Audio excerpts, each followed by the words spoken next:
அமைதியும் சிரிப்பும் மிகவும் ஆற்றல் வாய்ந்தவை. அமைதி நிறைய சிக்கல்களை குறைக்கும். சிரிப்பு நிறைய சிக்கல்களை தீர்த்து வைக்கும். விலைமதிப்பற்ற செல்வம் அறிவு, பலமான ஆயுதம் பொறுமை, மிகச்சிறந்த பாதுகாப்பு உண்மை, அற்புதமான மருந்து சிரிப்பு. உன்னை சிரிக்க வைக்க நினைப்பவரை நீயும் சிரிக்கவை.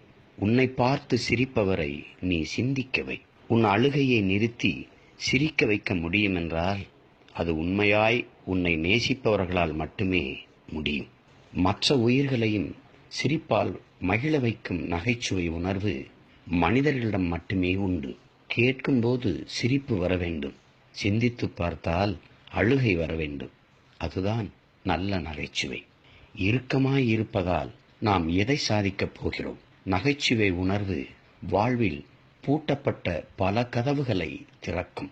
இல்லாததை ஈடு செய்ய மனிதனுக்கு கிடைத்துள்ளது கற்பனை வளம். இருப்பதை சகித்து கொள்ள கிடைத்துள்ளது நகைச்சுவை. உலகம் முழுதும் ஆயிரக்கணக்கான மொழிகள் இருப்பினும் சிரிப்பை அடித்து கொள்ள முடியாது. ஏனெனில் சிரிப்பு என்பது மழலை கூட பேசத் தெரிந்த மொழி.